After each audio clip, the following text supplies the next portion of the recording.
Perintah menegakkan hukum secara benar, FPI bubar sendiri.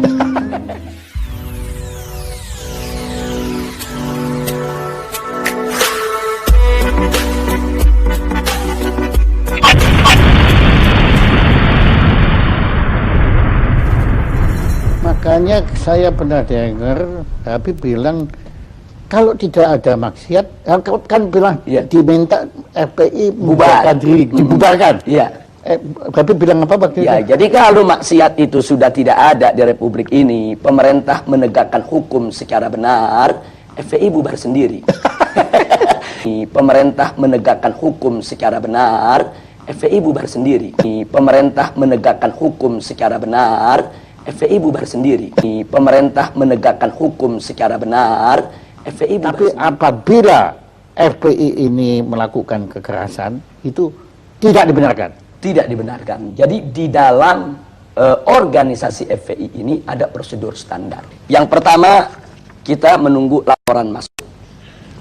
Nah, artinya ada laporan dari masyarakat bahwa di wilayah mereka itu katakan ada tempat perjudian, ada tempat pelacuran, harus ada laporan dari masyarakat.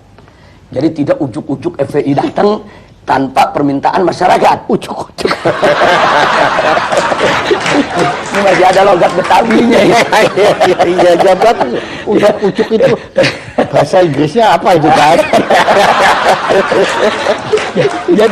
Jadi kita mesti ada laporan dulu dari masyarakat. Nah, kalau masyarakat melapor, berarti kan di sini ada ketidaknyamanan dari masyarakat terhadap kemaksiatan tadi. Nah, kalau laporan sudah masuk, kami lakukan langkah investigasi. Oh, pakai diinvestigasi. Ya, artinya kami periksa dulu laporan masyarakat itu benar atau tidak. Kita himpun data, apa itu dengan film, apa dengan foto, kita himpun data. Jadi betul-betul terbukti kalau di sana memang sesuai dengan laporan masyarakat tadi. Iya, jadi makin tidak ujuk-ujuk gitu. Betul. Nah, kemudian setelah itu masih ada langkah ketiga. Setelah data terkumpul, kami lakukan pemetaan wilayah. Oh, Nah, maksudnya pemetaan wilayah begini.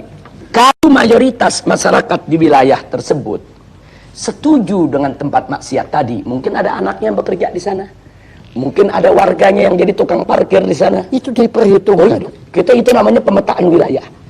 Nah, andai kata masyarakat di sana masih mendukung tempat maksiat tadi, maka kami sebut wilayah dakwah. Kami harus kirim ustadz, kirim guru, kirim pendai, pendakwah, untuk menyadarkan masyarakat kalau maksiat itu berbahaya bagi kehidupan mereka.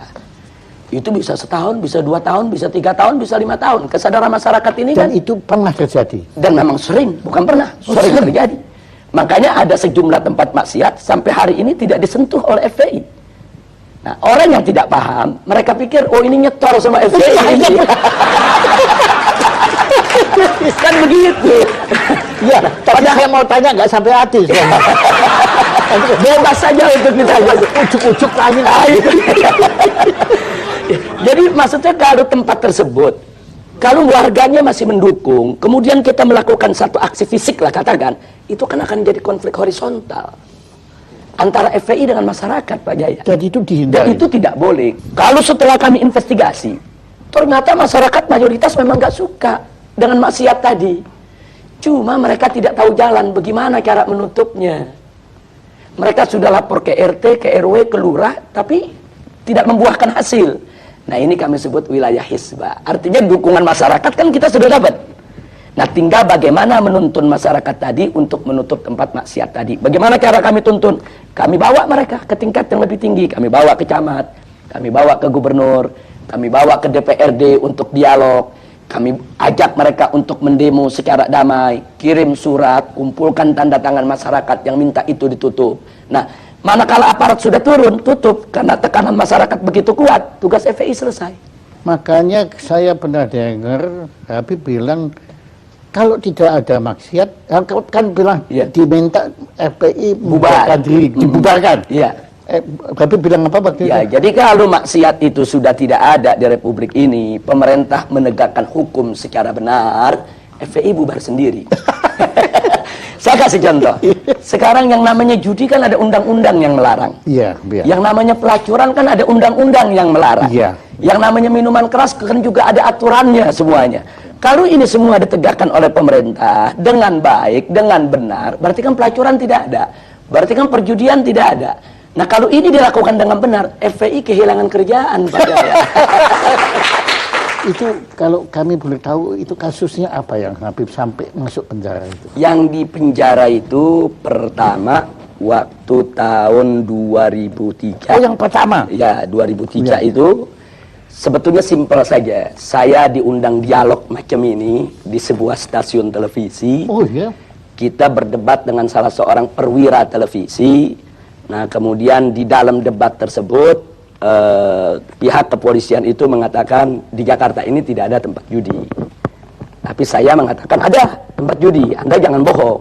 Saya bawa daftar alamat-alamatnya. Ini loh alamatnya, saya bilang, tempat anu alamat sekian, tempat anu alamat sekian, tempat anu alamat sekian, dan seterusnya. Kesimpulannya, dalam forum itu polisi ini terdesak. Besoknya saya dilaporkan penghinaan terhadap pemerintah. Akhirnya saya masuk penjara 7 bulan. Nah, jadi itu yang jadi persoalan. Makanya kadang-kadang saya sekarang bercanda kalau diundang dialog oleh polisi, ini jangan kalah ngomong ditangkap lagi. Iya. Kalau kita dialog kemudian orang kalah ngomong kita dituntut kan repot, Pak Jaya. Iya, untungnya saya bukan polisi ya. Itu tahun 2003. Itu pertama. Ya, tapi kalau waktu tahun 2000. Tapi hikmahnya Anda menulis ini ya, Habib, ya. Betul. Nah, adapun pada tahun 2008 itu terkait dengan peristiwa insiden Monas. Nah, karena di insiden Monas itu kan ada kejadian Laskar Islam, itu kesatuan daripada berbagai macam ormas, terjadi bentrok. Ya, itu dengan komponen masyarakat yang ingin memperjuangkan untuk membela atau menolak Kepres pembubaran Ahmadiyah. Sebetulnya itu tidak perlu terjadi, cuman karena ada orasi-orasi dari kelompok mereka ini yang yang provokatif dengan mengatakan Laskar Islam ini dengan kata-kata yang nggak bagus lah, tidak layak untuk saya ungkapkan di sini. Akhirnya laskar-laskar terprovokasi nyerang mereka. Nah, tapi karena di antara mereka ada FPI, yang kena FPI, kita, yang kena biangnya Pak Jaya. Dan ada yang ujuk-ujuk masuk penjara. Akhirnya masuk penjara. Pada saat kita ditangkap, polisi pun ditanya, ini Habib Rizik ditangkap pasalnya apa? Oh, nanti pasalnya lagi dicari dulu. Kalau itu pendapatnya ujuk-ujuk itu. Tapi nggak apa-apa, itu semua ada hikmahnya. Anda terima itu dengan... Oh ya, itu resiko perjuangan, kita terima tanpa dendam, dan saya ambil hikmahnya. Tanpa dendam. Tanpa dendam. Nah, alhamdulillah. Nah, terima kasih Habib.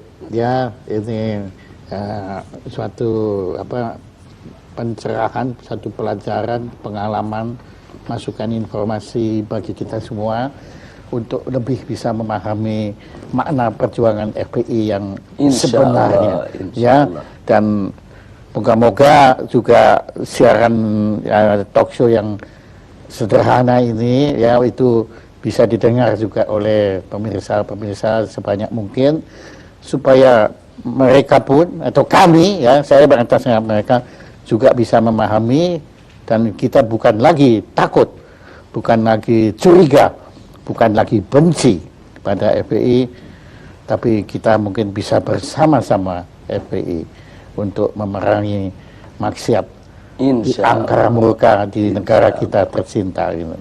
Terima kasih. Saya juga ucapkan terima kasih baik atas nama pribadi maupun atas nama FPI kepada Pak Jaya maupun forum talk show-nya ini yang luar biasa. Kita juga di luar dugaan bisa diundang, bisa diberi kesempatan bicara dengan leluasa, dengan bebas. Dan di sini juga saya ingin menyatakan sebelum kita berpisah, FPI ini kan bukan malaikat. FPI ini kan juga tidak boleh mengklaim kalau dirinya suci. Wow. Di dalam FPI kan juga ada oknum-oknum yang tidak baik juga. Nah, karena itu saya juga minta bantuan masyarakat. Manakala masyarakat mendapatkan ada oknum-oknum FPI yang tidak bagus akhlaknya, tidak bagus moralnya, dan memang melakukan hal-hal yang tidak patut di wilayahnya, tolong laporkan kepada kami. Kami akan ambil tindakan tegas. Bahkan kalau ada cabang-cabang FPI yang coba-coba melakukan suatu kegiatan melanggar daripada prosedur yang saya sebutkan tadi, kita tidak segan-segan. Cabang itu kita bekukan dan kita bubarkan. Nah, jadi kita tidak mengklaim kalau FPI ini tidak punya salah, tidak. Saya pun sebagai pimpinannya mungkin terkadang juga bahkan sering juga melakukan kesalahan. Apa itu kesalahan dalam mengambil keputusan, kesalahan di dalam berucap, kesalahan dalam bertindak. Nah, karena itu mari kita saling menasehati, saling memperingati, saling memperbaiki satu sama lainnya. Sekali lagi terima kasih buat Pak Jaya dan semua. Terima kasih banyak. Alhamdulillah.